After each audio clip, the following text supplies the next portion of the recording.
Tal vez sí fue justamente a raíz de esas protestas del año 21, le confieso, Jesús, que yo estaba pensando retirarme en esos días. Yo tenía pensado Sí. retirarme el 6 de mayo, precisamente para no inhabilitarme y tener la posibilidad de correr para la candidatura presidencial de este año. Doctora Marta Lucía Ramírez, seguimos en este diálogo, en este examen final. Ahora tengo que hacer la presentación como canciller, porque es que usted acepta mejor un reto que le pone el presidente Iván Duque en mayo del 2021, estando en la vicepresidencia, haciendo ese ejercicio que usted nos venía comentando en la entrevista pasada. Le dice, asuma la Cancillería. Y a mí me queda esa sensación de que es mucho trabajo para un servidor público seguir con las tareas de la vicepresidencia y asumir una cancillería de un país. La verdad es que cuando uno tiene organización y sobre todo un buen equipo, es capaz de tener realmente una sobrecarga de trabajo, y ese es el caso mío. Tengo un excelente equipo en la vicepresidencia, también tuve muy buen coequiperos en la Cancillería, pero sí, tuvimos un trabajo de por lo menos 18 horas al día durante todo este año, incluyendo sábados y domingos. Pero en realidad esto del Ministerio de Relaciones fue apenas unos pocos meses, 11 meses, 12 meses.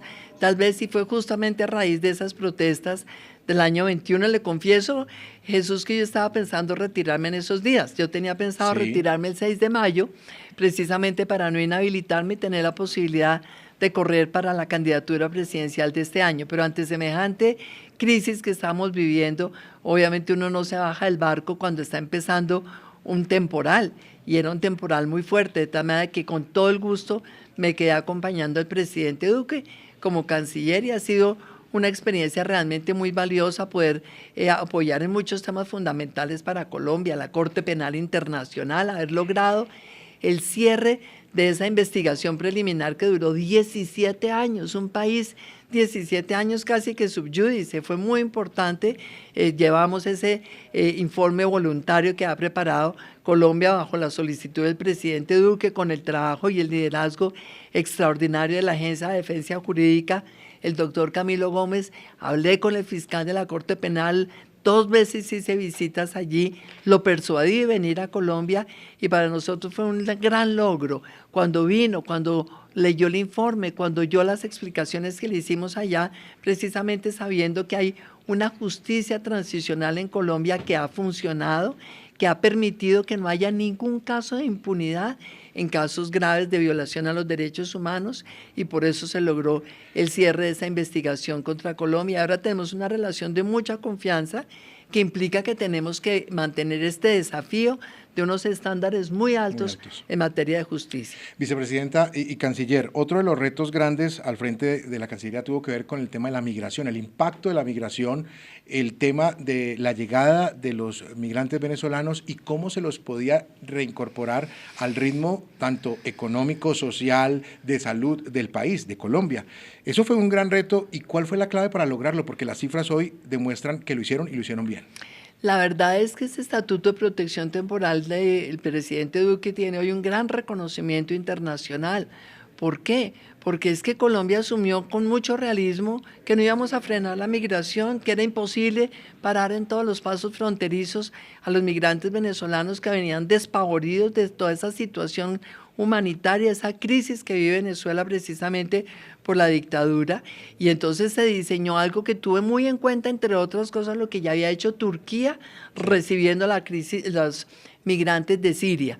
Y entonces acá se hizo y se mejoró, y se estableció entonces una manera realmente de convocar a la cooperación internacional. Tengo que decir que la cooperación internacional ha sido mucho menos generosa de lo que esperábamos. Para nosotros es verdaderamente preocupante que los migrantes venezolanos no tengan el mismo apoyo de la comunidad internacional que el que han tenido los migrantes sirios o el que están teniendo ahora los migrantes ucranianos. Pero Colombia de verdad los ha podido asimilar a los venezolanos. Esto ha contribuido también a generar el crecimiento. Estamos seguros que estas familias venezolanas, en la medida en que de verdad se incorporen a la sociedad colombiana, van a contribuir al desarrollo de nuestro país. Ya lo están haciendo.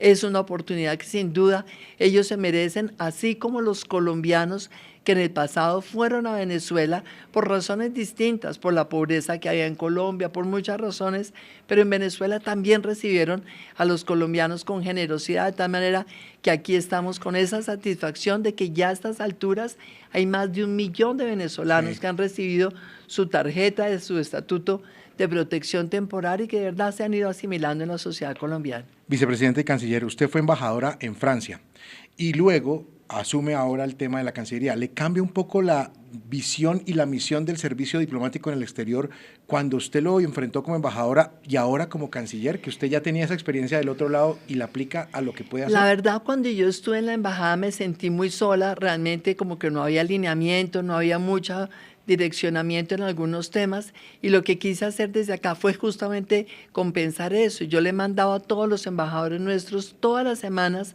un instructivo, todas las cosas que están pasando, la solicitud de que ellos estén reuniéndose en las cámaras de comercio, con los funcionarios de los gobiernos donde están acreditados, con los medios de comunicación, que estén permanentemente divulgando qué es lo que es Colombia, que puedan en el exterior conocer toda la cantidad de oportunidades que tiene este país para la inversión, para el desarrollo y por supuesto hacer quedar bien a Colombia, porque Colombia es un país que tiene montones de atributos, de verdad muchísimas fortalezas, pero a veces uno ve en el servicio exterior gente un poco acomplejada en la defensa del país. Yo creo que uno nunca debe ser embajador o cónsul o debe estar en el servicio exterior si no está totalmente convencido de salir a hablar todos los días con orgullo de lo que es Colombia, reconociendo por supuesto las dificultades. Cuando hay un crimen, cuando hay cosas que son totalmente lamentables, también hay que reconocerlas y hay que decir, estamos trabajando en esto, se está solucionando, pero yo creo que eso fue lo que quise aplicar y creo que ha servido bastante.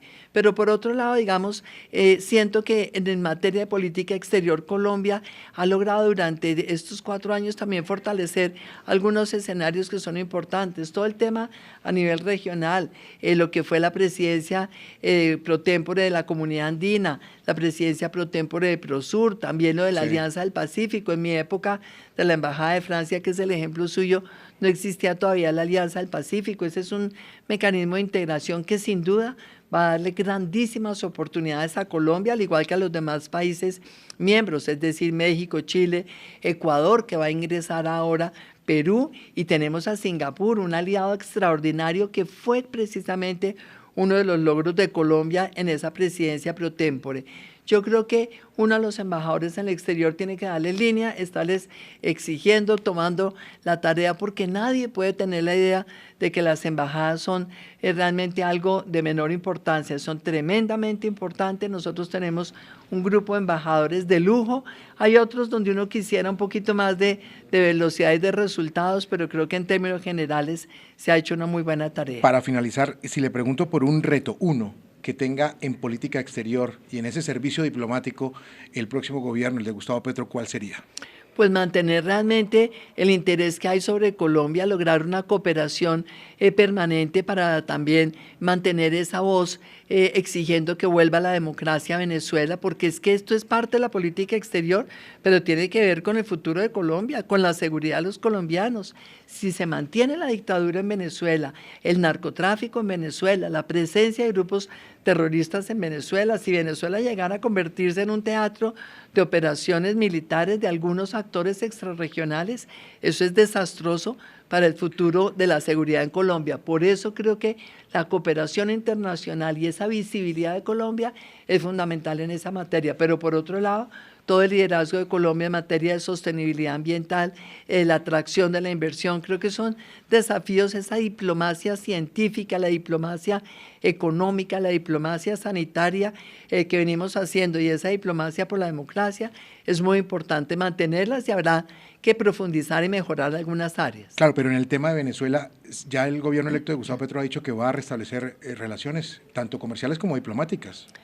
Yo creería que reconocer una dictadura siempre tiene una gran complejidad, porque entonces eso de verdad pues genera muchísimas preocupaciones. ¿Qué va a pasar entonces reconociendo una dictadura que sabemos que abriga allí a los líderes del terrorismo? Veamos las operaciones que han habido entre las mismas disidencias de las FARC, que están allá en el territorio venezolano actuando a sus anchas durante los últimos años. Entonces eso implica que ya el presidente Petro, sentado en la presidencia, él va a ser la persona que tenga que mantener siempre ese cuidado de la seguridad de Colombia, y por esa razón yo creo que eso va a implicar realmente repensar en qué condiciones estaría dispuesto a tener esa relación con Venezuela. ¿Vendrá Nicolás Maduro a la posesión? No, no va a venir. En eso hemos sido muy claros. Yo lo hablé con el canciller designado Álvaro Leiva, le dije, usted entenderá que este es un gobierno que ha tenido una posición muy coherente de rechazar una dictadura que existe en Venezuela. Eso es un gobierno de facto, sin ninguna legitimidad democrática. Y por esa razón la posición nuestra ha sido tan coherente, entre otras cosas, por esa presencia del narcotráfico y de los grupos terroristas. Y él me dijo que lo entendía. Siempre se ha acostumbrado que las invitaciones a una posesión las hace el gobierno saliente. Él en eso fue totalmente respetuoso y dijo, entendemos, y también creo que para ellos mismos es claro que lo mismo sucede de alguna manera con Nicaragua. Nosotros hemos acordado que no se iba a invitar ni a Venezuela ni a Nicaragua, y así será. Pues, vicepresidente y canciller, mucha suerte a partir del 7 de agosto y muchas gracias por este examen final, por este doble examen final como vicepresidente y como canciller. Bueno, pues muchísimas gracias, y sobre todo que este doble examen final se puede pasar con la satisfacción del deber cumplido por un extraordinario equipo de trabajo en la vicepresidencia, muy chiquito, pero altamente eficiente y comprometido, y en la Cancillería mucho más grande, pero también un gran equipo con muchos embajadores de carrera, con mucha gente de carrera, y los de no carrera también excelentes en su compromiso. Gracias. Gracias.